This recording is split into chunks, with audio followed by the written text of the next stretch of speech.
My name's Jeanette McCune, and I'm from the John F. Kennedy Center for the Performing Arts, where I serve as the Director of School and Community Programs and Education.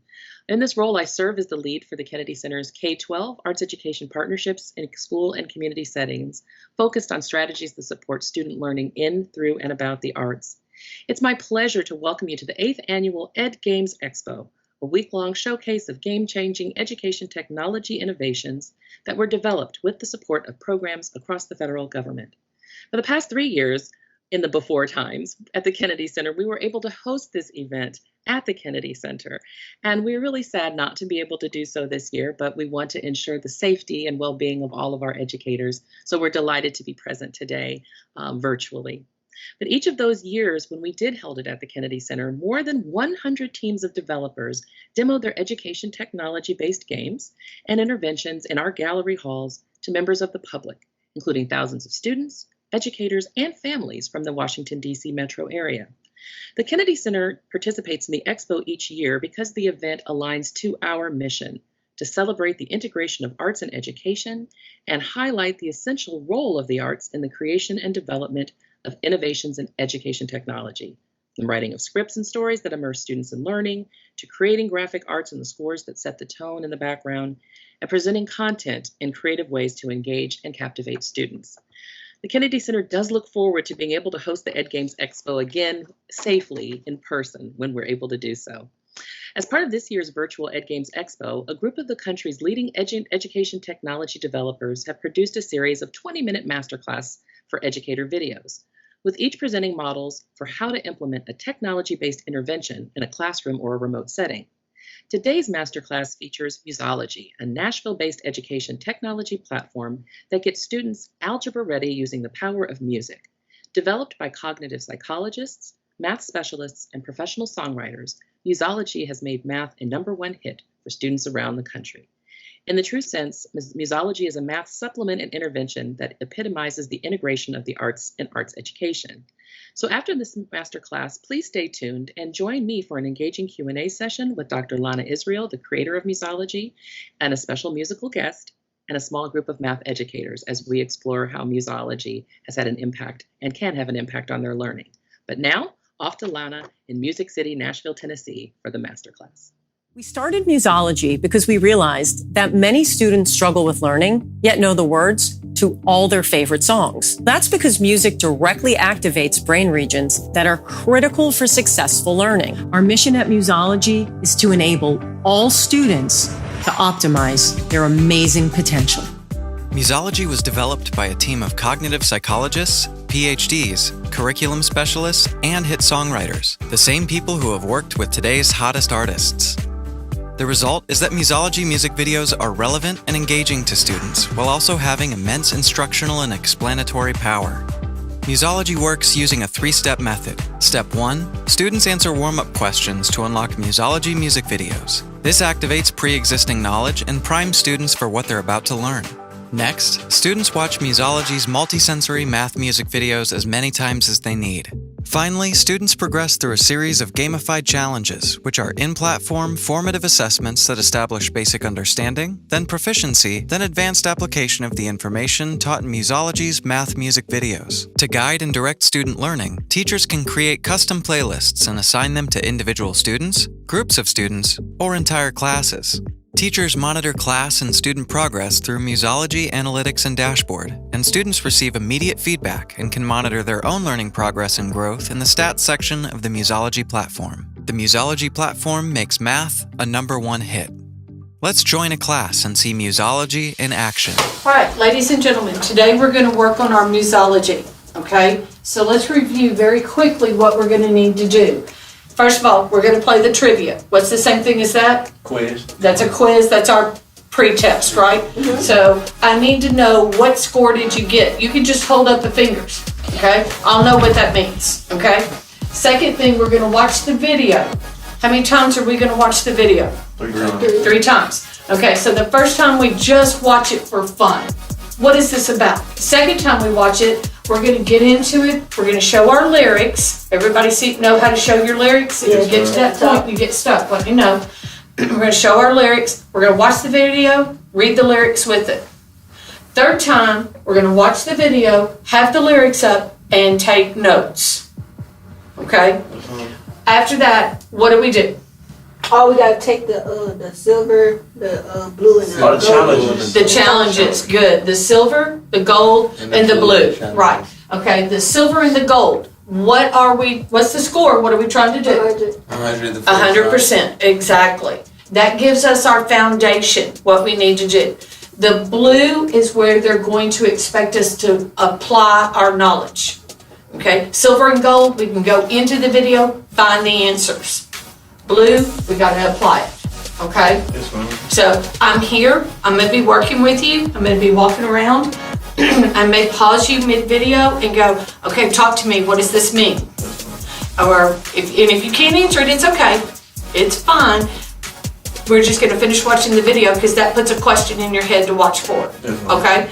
So with that, go ahead and get started.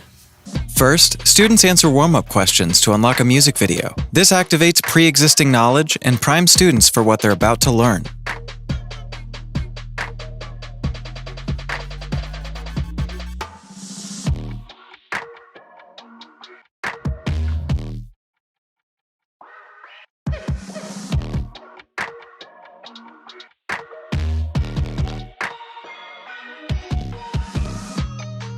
Step 2.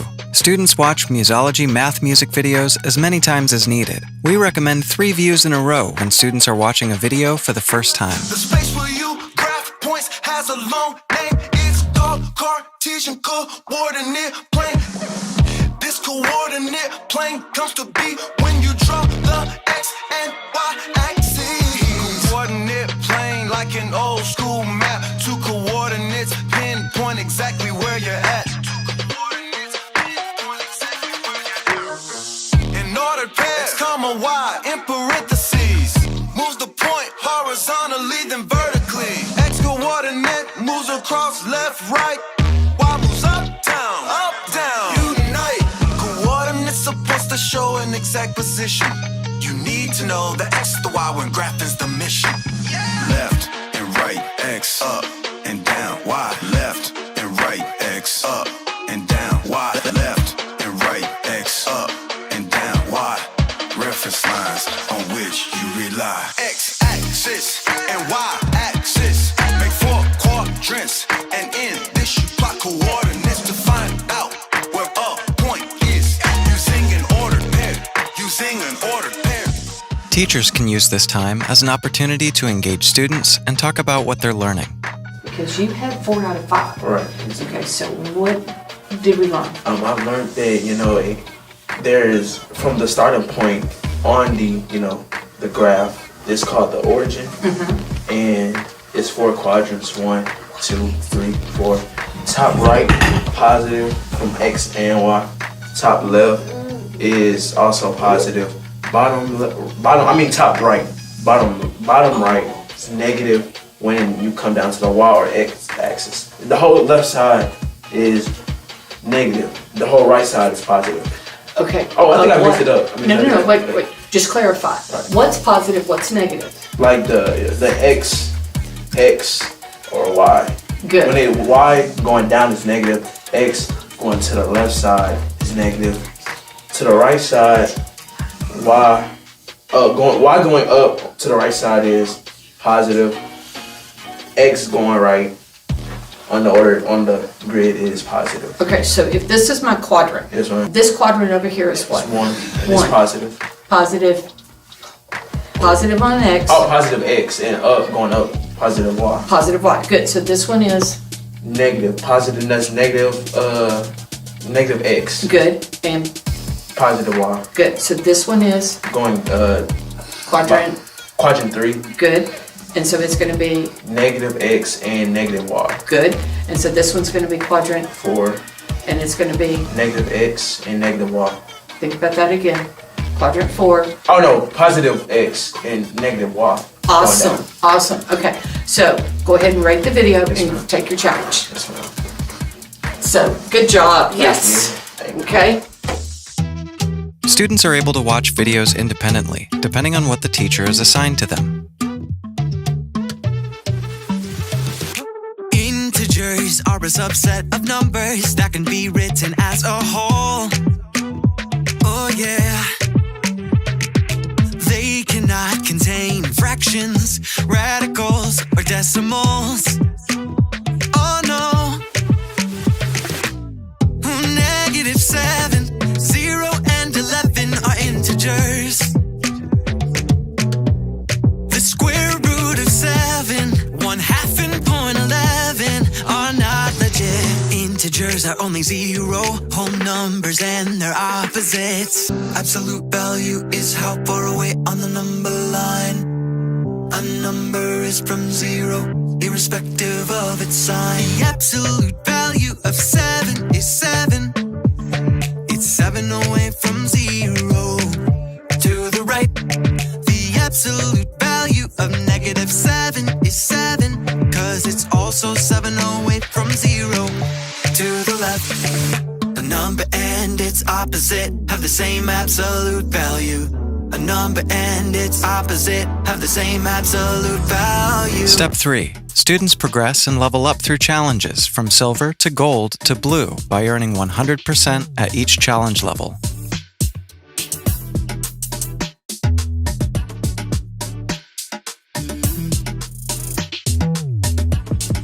Okay, so go ahead and go into take your challenge.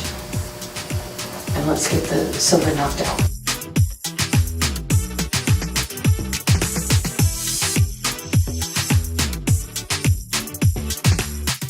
Teachers can use the challenges as an opportunity to engage with students and give them individualized instruction. 90% first time? Yes, that's the best you've gotten this whole time.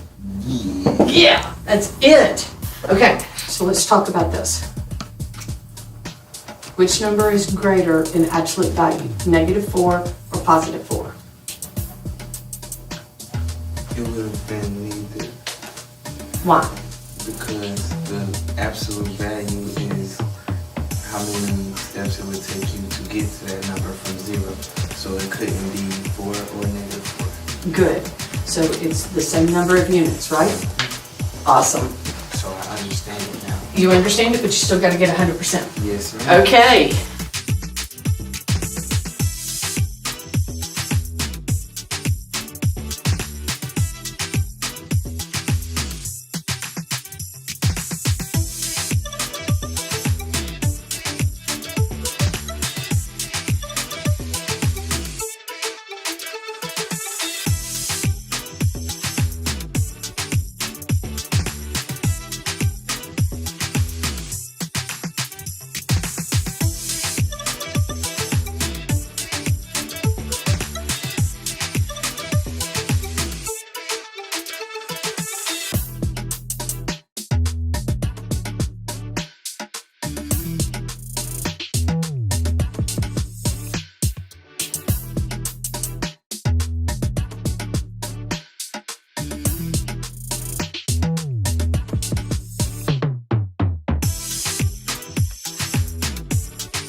This is another quiet one.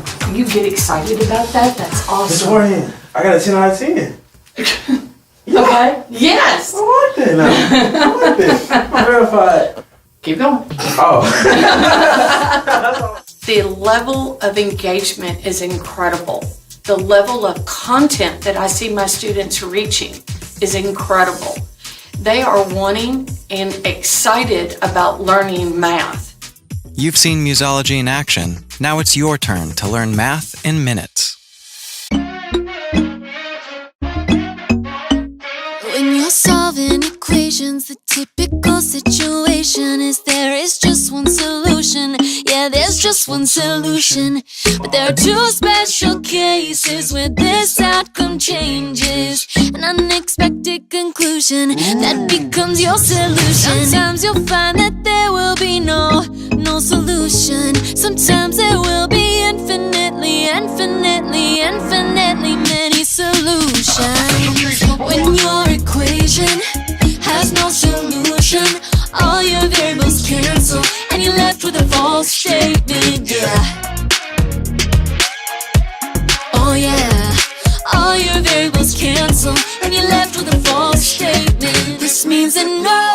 figures can satisfy your equation. No solution, false statement.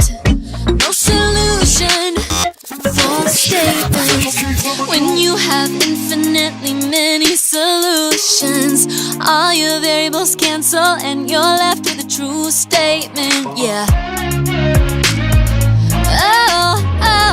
Yeah, all your variables cancel and you're left with a true statement. Yeah, any and all values can satisfy your equation. Infinitely many, true statement. Infinitely many, true statement.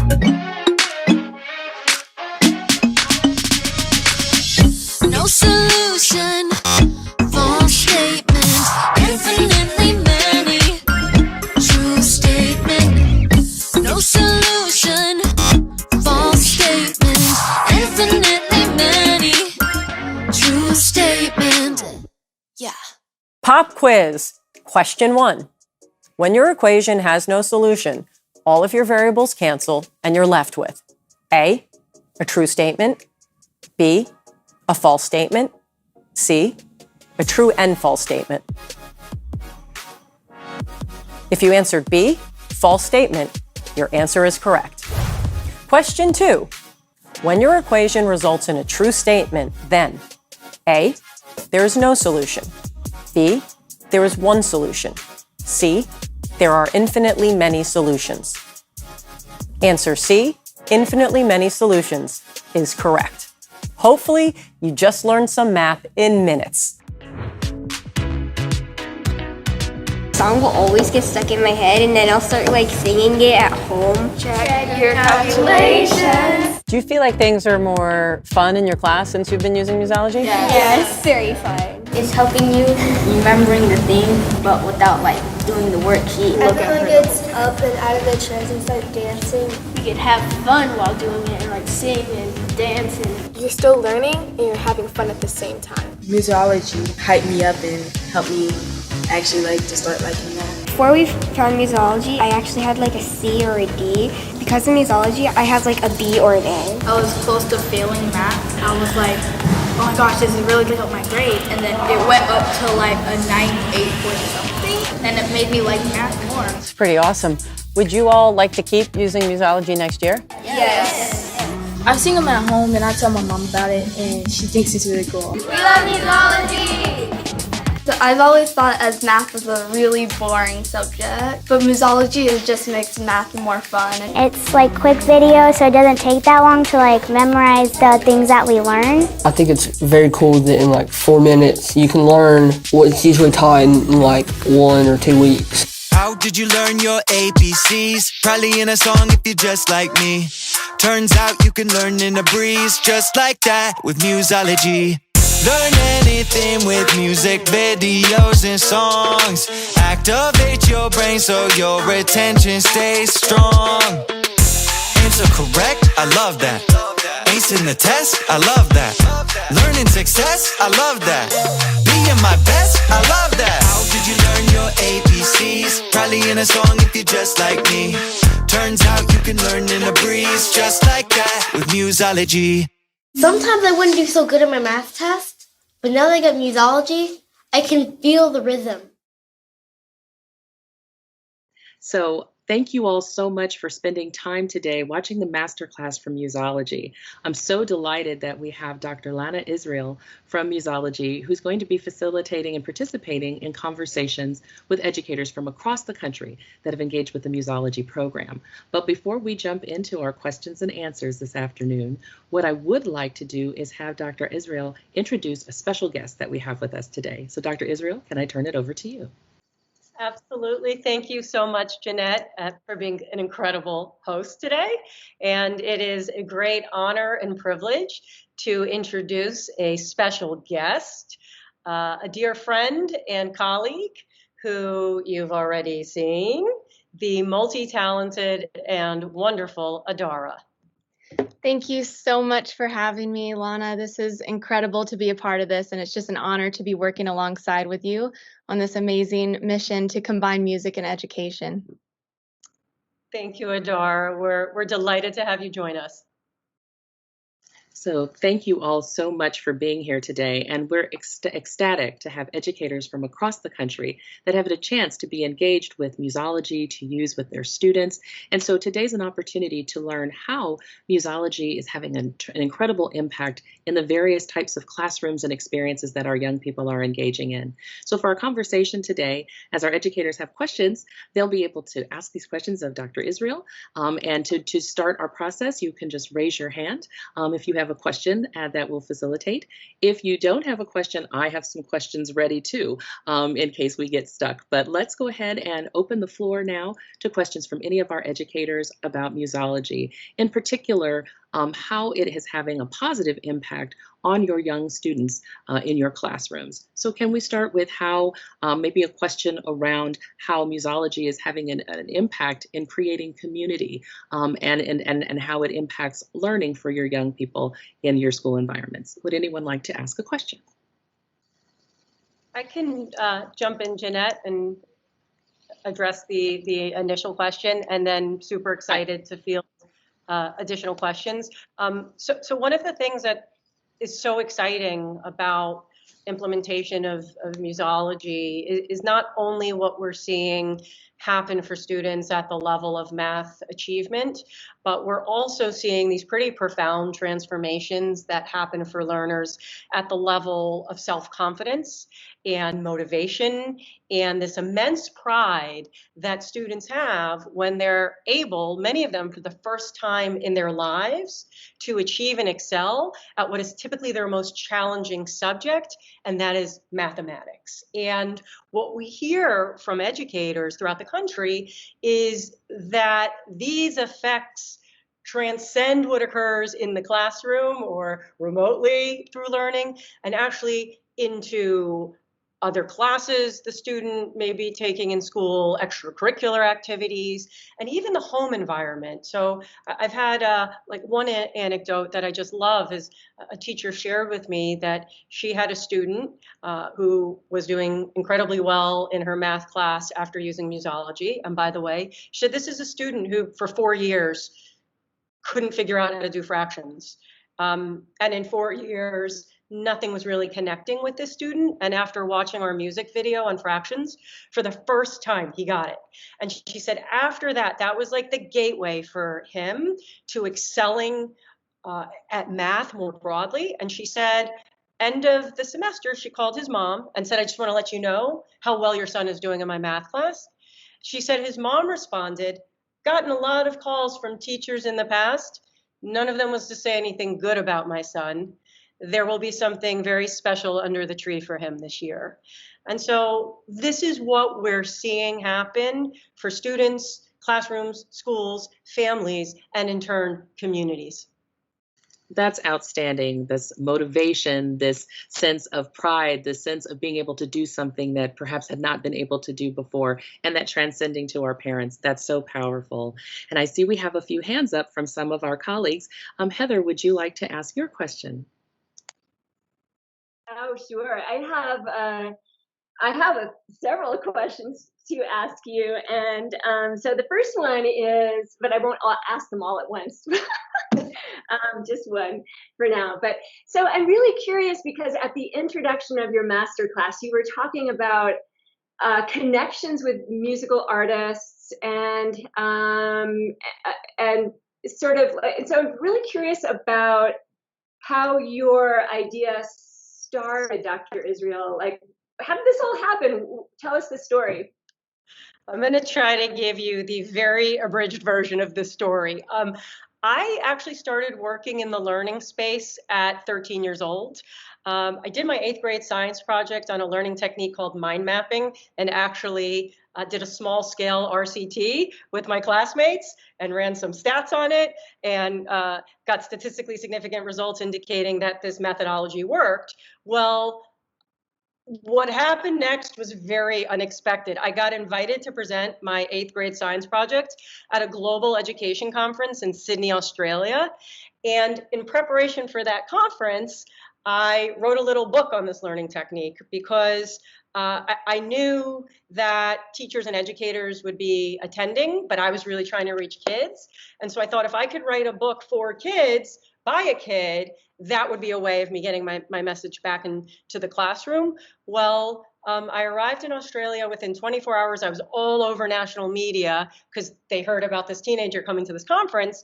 And within 2 weeks, I had a book publishing deal. And I returned back to the States. I grew up in Miami and suddenly started getting requests to lecture throughout Florida, then throughout the United States, then globally. And so for the next 5 years, I continued through my school science projects to research innovative approaches to learning, to create multimedia products, to help students and educators accelerate and enhance their learning process. And then I got to college and grad school, which is where I first encountered the theory behind all of this, the theoretical underpinnings behind neuroscience and cognitive psychology and memory in the brain. And so that's what I did my undergraduate and graduate work on. And then I was doing a postdoc in England. I did my graduate work at Oxford.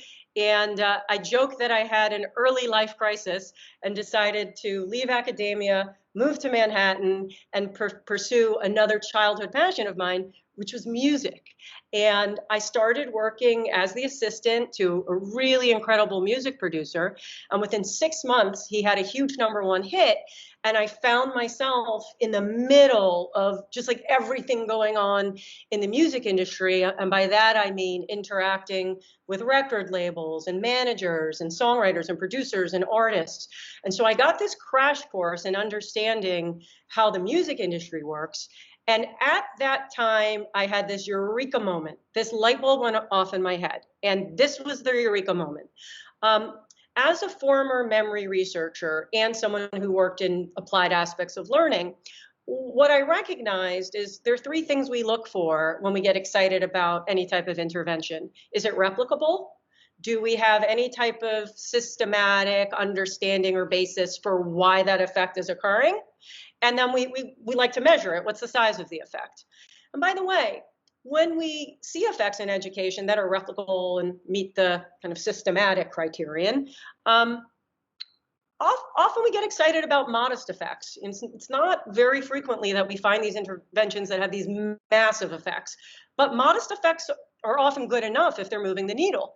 And so what occurred to me is, wait a second, I'm sitting here in this music studio, a songwriter's walking in this morning, this song doesn't exist. At the end of the day, suddenly the song exists. A month from now, if an artist records the song and it's played on the radio again and again and again, millions of people will know all the words to this song. Ding, ding, ding, it's replicable, right? And then I started to research the neuroscience of music and found a body of evidence that indicated that music directly activates brain regions critical for successful learning. Ding, ding, ding, systematically. We know why we're getting the effect. We don't know all the mechanisms behind it, but we know why we're getting the effect.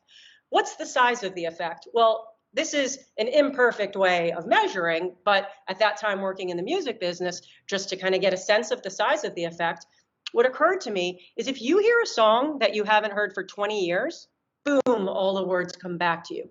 That's a massive learning effect. Right? Not being exposed to a stimuli for decades and still remembering it almost verbatim, massive, massive learning effect. So to answer your question, that's when I got actually pretty obsessed with this idea of how to harness music, not just as an entertainment medium, but as this very, very powerful learning mechanism that I realized right away had the power to transform learners' lives.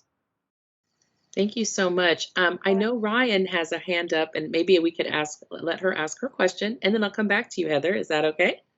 So Ryan, would you go ahead and ask your question? Awesome. I'm like Heather, where I have a whole bunch of questions. So we might just be going back and forth between me and Heather. Thank you so much for this opportunity. But I guess my questions have to deal along with, trying to imagine doing this in a classroom full of, kids with multiple learning styles, and thinking of the clients and just the kids that I interact with, and just thinking about that in this setting, right?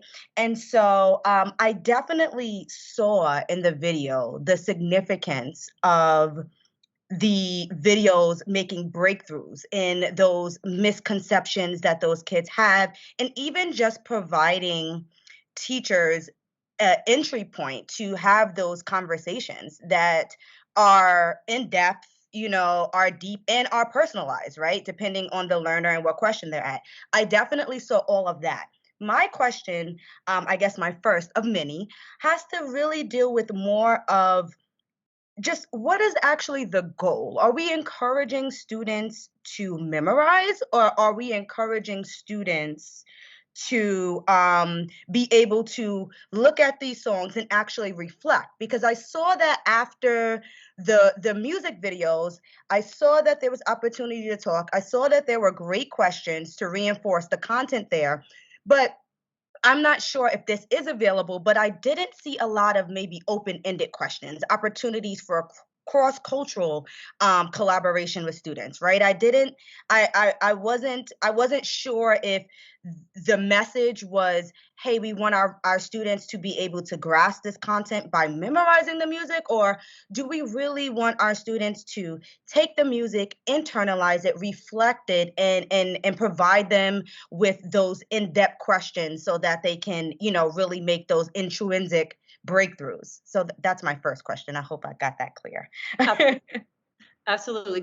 Fantastic question. So to your point, we don't typically see music being used in the context of education outside early childhood learning.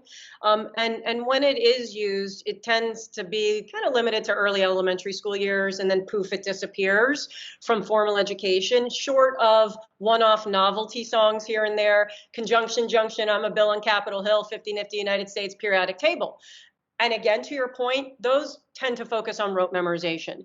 When we created Musology, what we wanted to demonstrate was that music could be an effective pedagogical tool that could transcend rote memorization and actually start to teach math procedures, algorithms, concepts. Now, there is a degree of math whereby fluency is important, and so there are components of our videos whereby there is a rote component, but that tends to be a pretty small percentage of our content versus the other types of information that the videos cover. In terms of your question, which is a great one, the platform itself doesn't necessarily have a mechanism built into it for that deeper reflection. That tends to happen exactly in the scenario you observed in the masterclass, when a teacher now has the ability to sit with a student and talk about the content presented in the video and start to ask questions, or while a student is working through the gamified series of challenges and a teacher realizes a student's blocked somewhere, that teacher can now engage in a conversation with that student about the question the student is working on. We do have a tiered challenge system whereby that blue challenge, and you may have heard those kids talking about getting the blue record, at that level, students are extending and applying the information presented in the video to much more deep and advanced levels. So that's where we're going to see word problems. That's where we're going to see examples that make the math more real for a student, and very much so in the context of that challenge. You'll see students and teachers engaging in those discussions and conversations that push their learning even more deeply. I think, as you pointed out, it's sometimes so challenging for a math educator to find a way to engage in math talk with students, and the videos absolutely supercharge that. Finally, I'd love to add that we've recently received R&D funding from the U.S. Department of Education and IES to work on an innovation to the current platform that actually does exactly what you just said. It encourages collaboration, diversity, inclusion in thinking and talking about math, and it gives students the ability to think more deeply in creating their own math songs. And so this is something that will be, quote unquote, coming soon and added to the Musology platform. And we agree with you. Those are all very important things that we'd like to add intrinsically to the platform itself. Yeah, I was gonna say, Dr. Lana, and can I call you Dr. Lana? Is that okay? You can call me Lana. Oh, okay. I was gonna say, not for nothing, I do a lot of work in secondary, right? Even though I have exposure to early ed, but a lot of the gaps are in early ed, you know? So when I was looking at the videos, I myself was thinking, oh, this is a great tool, not only to help struggling learners, right? Because those are the learners that we know need things like this, right? These extra incentives and extra incentives will be also great in terms of differentiation as well. Oh, yeah. Just a point that you were saying, you know, once because I didn't even see kids, you know, like representing and recording their knowledge, and that is even something that can like be brought to a higher level where after the kids are watching those lyrics, you know, representing them, recording the knowledge, and especially if you hear different songs, like I heard 2 or 3 songs in that master class, and that's a nice way to, you know, really get students talking about the differences and the differentiation in math and, you know, and things that they've learned. But thank you so much for that question. And another one, just my last one, and then we can go back to Heather. In terms of the delivery of this, is this expected to be delivered in a whole group type of format, or is this something that is encouraged to do small groups, you know, different station type of activities? Because I did see the teacher starting off whole group, kind of going through the steps whole group. Everyone was kind of on the same topic. But is this something that can be experienced in like those small groups or a station rotation type of thing? 100%, and great question. So we've created the platform to be implemented in a very flexible way for an educator to really increase opportunities for implementation and fidelity. So what we see is a teacher using it typically in all of those ways. Whole group, whole class, whether students are in class or remote, the teacher can project a video to the class to help introduce a topic, refresh a topic, just get students excited about what they're learning. And so we often see teachers, say when they're teaching a new topic, play the video, and then, to your point, discuss it with the class. Okay, let's, as a class, talk about what we saw in the video. Then what teachers tend to do is there's a feature in the platform where teachers can create their own playlists, and they can assign those playlists to entire classes, groups of students, or individual students, which also supports differentiated instruction, as you just brought up. And so then what will typically happen is students can work in stations based on the playlists they've been assigned, or students log into their own Musology accounts, and then individually they work through the videos that have been assigned, and then the 3 levels of challenge. So in the master class, that's what you, as you pointed out, you saw happening. There were some students who were working on graphing ordered pairs, other students were working on integers, absolute value, and that all occurred in the same classroom. Many students had earbuds in, sometimes you couldn't see them, so they're able to listen to different songs, and they're able to repeat songs if they need to without distracting other students. And then the teacher's able to walk around from student to student or station to station and provide extra support, which also supports differentiated instruction, be it in the same classroom or remotely. And we've had a lot of teachers say during hybrid and remote learning, Musology was the one thing that helped them continue differentiated instruction because of that. That's outstanding. Thank you so much, Lana. We actually have a question from Kevin. So if we can call on Kevin to ask your question, sure appreciate it. All right, thank you. And thank you, Lana, as well for the master class and the opportunity to learn more about Musology. And I like the piece that you said on students creating their own music. So probably possibly a 2-part question, but not really. The first question was just what you saw as the future of Musology. And then going back to the students creating their own music, are there connections that those students are able to make to people who work in the music industry?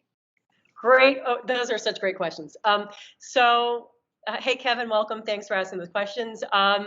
In terms of the future of Musology, we view music as a learning technology. We started by teaching math and specifically algebra readiness because it's such an acute pain point in K-12 learning that in many cases is maybe the barrier between a student graduating from high school or not, and has pretty profound effects on a student's ability to be career ready in any type of STEM related vocation or career, which is a rapidly expanding sector of our kind of economy and country and world right now. So we viewed that as a really important place to start. Where we'd like to go next is to complete what we refer to as the math vertical. So to start working with students at an even earlier age and mitigate some of these proficiency gaps that then occur in middle school and high school, and then expand to other subjects.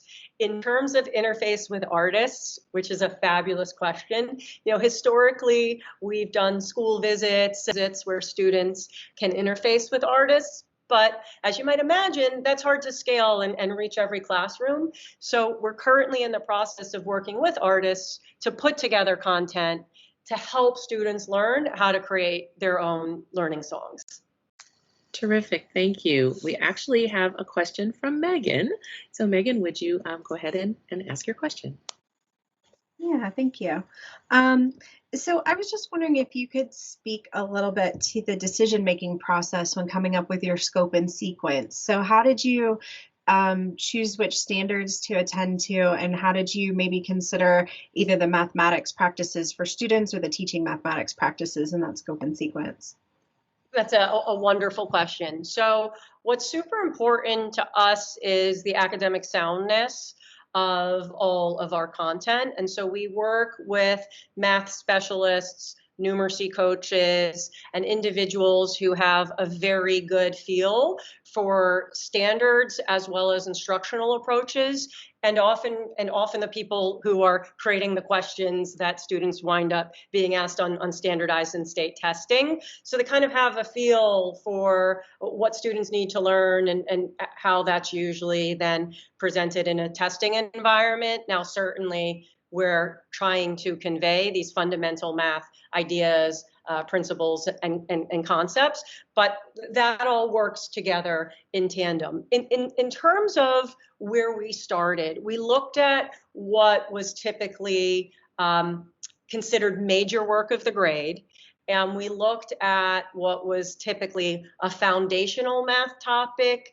that students struggled with. So if there was a topic that was foundational, but students tended to get it pretty easily, we, in making a decision that we could only make so much content, opted for those foundational topics with which students typically struggle. However, we are back in the studio right now. Adara was just writing with us a couple of weeks ago, and we're starting to augment the existing offering to actually fill in a bunch of those gaps and create an even more robust learning experience for students and teachers, and to give teachers more touch points for implementing musology in the classroom. We're coming to our last 5 minutes, and because we have the wonderful artist Adara with us, we hope maybe we can hear a little bit about your experience, Adara, being an artist that's engaged in working with musology. So can you tell us a little bit from your perspective about Sure. being a part of it? Yeah, absolutely. It's been such an honor to be a part of musology and working with Lana. I've learned so much. I've even learned a lot about math concepts that maybe I wasn't taught before and will probably never forget again because of the catchiness of the songs. I was joking with someone the other day that I couldn't remember what I came downstairs for, but I can absolutely remember the 16 digits of pi. So I think to that effect, as a music artist, one of my biggest goals is to write music that's empowering for people.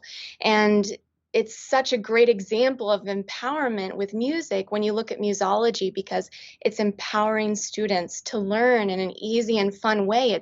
It's taking that frustration away. And I know when we all look at the education system, there's a lot of critiques on that.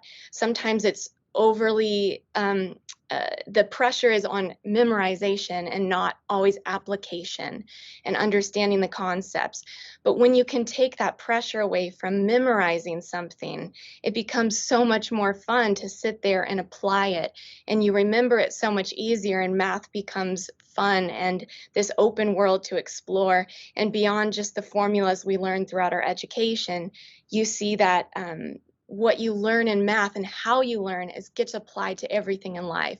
It just teaches the greatest critical thinking skills. So it's just such a pleasure to combine my passion of music with learning and STEM education, which I agree is just so important for the future of humanity and where all of our societies are going.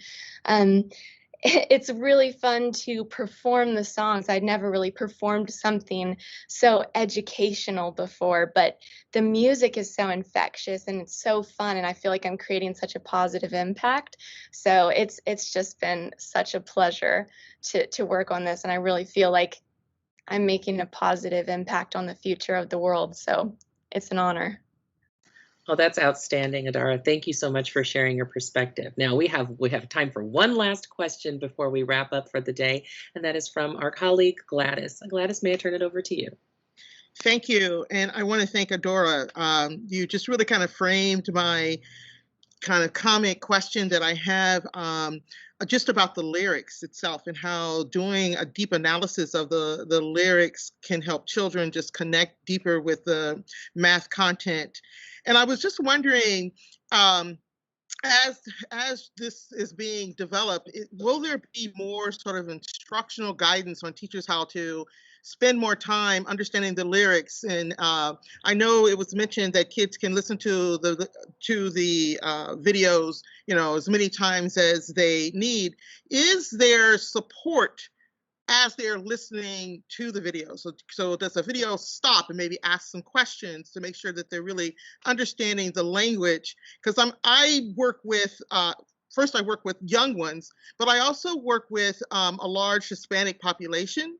And so, they are transitioning and learning English, and my question is just around their ability to kind of capture what is being said in the lyrics clearly and understand it with their language challenges as they are transitioning to English.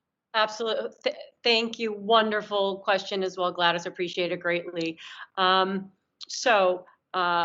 terms of some of the features you just spoke about, stay tuned. We've got some exciting R&D we're developing thanks to generous funding from the National Science Foundation that is going to add some very interesting features along the lines of what you just suggested. So you are ahead of the curve there. In terms of the existing platform, I'll tell you what's in place right now. So students can view lyrics alongside the song as there's a transparent overlay, so they can kind of see the lyrics in context with the song. They can stop the song, replay things, and move through the lyrics at their own speed. We also have printable lyrics. So if a student just kind of wants to stop and just take their time and work through the lyrics either on screen and see all of the lyrics in context, they can do that. But what teachers often do is they'll print the lyrics out, and we leave a column empty where students then start to take notes or diagram what they're learning in context with the lyrical information. We have some teachers who do something really interesting, and that is when they teach, when they're just engaged in their regular instruction, they'll verbatim use the language from the song to get the student, one, excited, but show them the connection of the lyric to the song.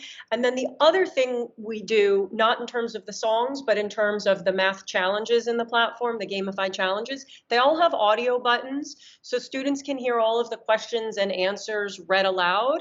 I'd like to share one amazing anecdote, which was I had a teacher tell me she had a student join her class, native Spanish speaker, and he was failing all of her math tests, and he was getting hundreds on all of the musology tests, and she was completely baffled until she just started observing him on musology and saw he kept pressing the audio button, audio button, audio button. He couldn't read the English, but when it was read to him, he understood it, and this young man was brilliant at math. And so what that teacher then started to do when he was taking her tests, she would read the questions to him, and he went from failing her class to acing it. So a very, very great question. We continue to make adaptations and iterations to the platform to better address the needs of all of our students. Thank you. Thank you.